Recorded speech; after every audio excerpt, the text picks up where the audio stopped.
Hey there, I'm Morgan from Teachable, and today we're going to be talking about how you can grow your Instagram account by using hashtags.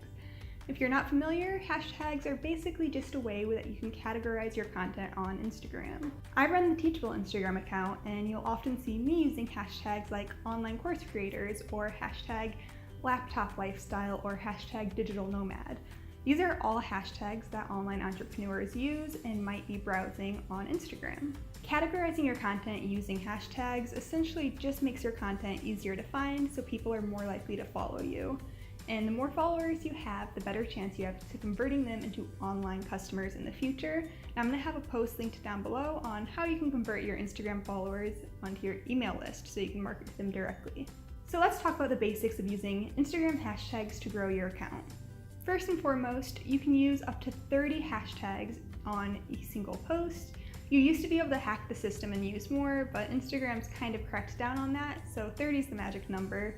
Additionally, you'll also see that I always put our hashtags in the comments instead of directly in the caption, and the only reason I do this is because I think it looks a little neater. It doesn't kind of junk up the caption with, 25 hashtags. That can look a little spammy, so what I do is I type them all out in the caption, and then I select them and I cut it, and instantly as soon as I post the picture, I paste, because that's another thing to consider about hashtags is they are time-stamped. So it's from the time you post the picture that they're activated and not from the time you post the hashtags. We all know about the Instagram algorithm and how it's ever-changing, and the same algorithm kind of affects the way that hashtags work.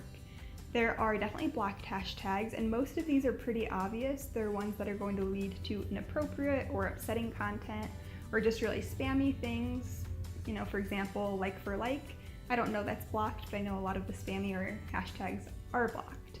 So just be safe and test the hashtags that you want to post before you actually use them, because you don't want your hashtag to get blocked. So Instagram also is trying to cut back on spam.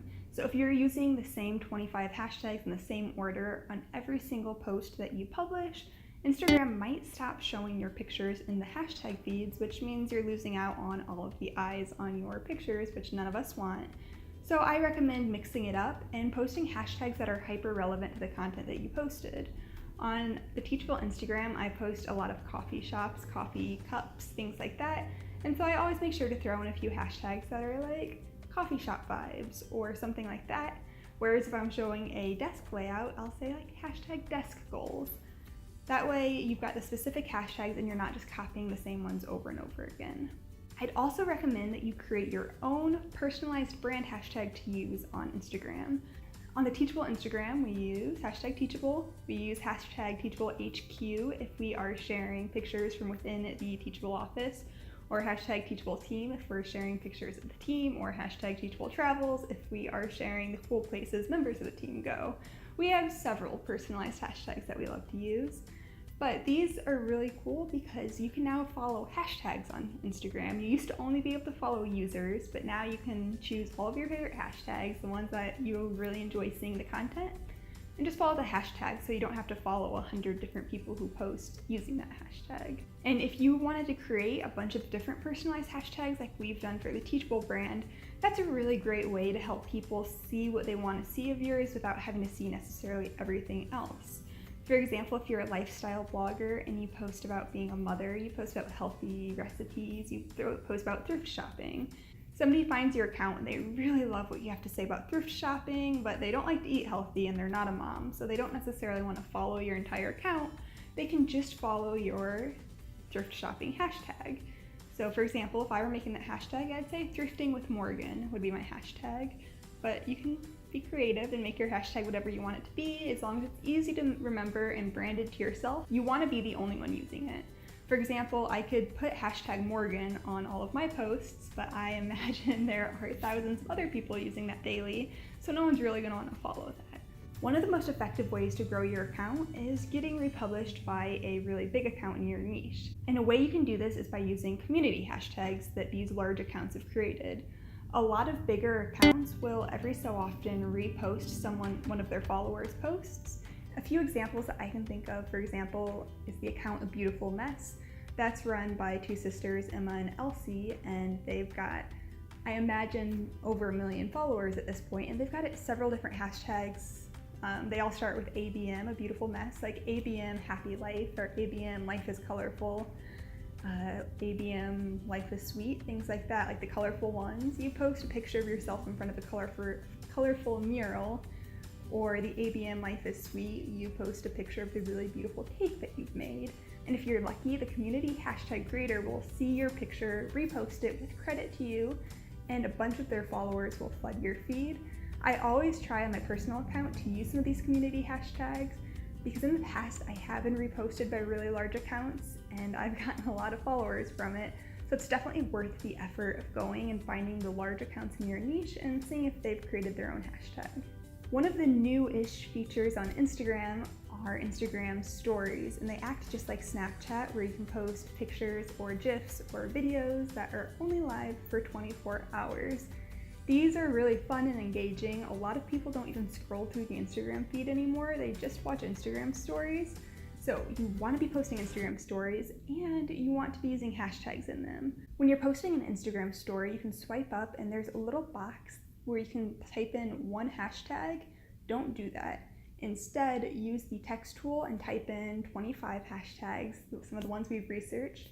Make the text itty bitty and hide it behind a little graphic element. They've got that widget that makes the hashtag really pretty and stand out, but personally, I like to be a little sneakier when I'm using my hashtags. I don't want them to distract from the story itself, so I like to pack in as many hashtags as possible and make them so you can't see them. If you're using active hashtags, they're going to show up on the hashtag story. If you search any big hashtag, it's going to have its own story and you can see people all around the world what they're posting using that hashtag. Finally, one of my favorite ways that I grew my account when I was starting out was I'd go through hashtags and just engage with every single person who was posting using that hashtag, and as long as they weren't like a spam account or a bot. I started really using Instagram trying to grow when I was in college. I blogged and I used the hashtag college blogger, and then I really was like trying to build this huge community of college bloggers. So I'd follow everyone using that hashtag. I'd comment on their posts, really genuine, heartfelt things, not just great post on every single picture because people would know that was spam, and I'd like some of their pictures, and that's a good way to kind of get your name out there, get people to see who you are, and hopefully get them to follow you back. So I would just target a few different hashtags in your niche every day. Just spend 5 or 6 minutes going through them and liking the ones you like, commenting on the ones you love, and just getting your name out there. And in short, it's just great to support other people who are doing cool things online. Those are my favorite tips for using hashtags to grow your Instagram account. Let me know what your Instagram account is down in the comments.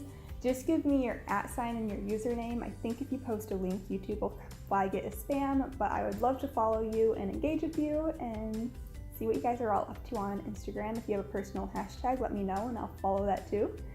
Other than that, thank you guys for watching. If you have any questions or want us to make a video about a specific topic in the future, feel free to reach out. If you want to see more from us, you can give it a thumbs up, turn on the notification bell, and subscribe. Otherwise, I'll be back soon with another video. Bye!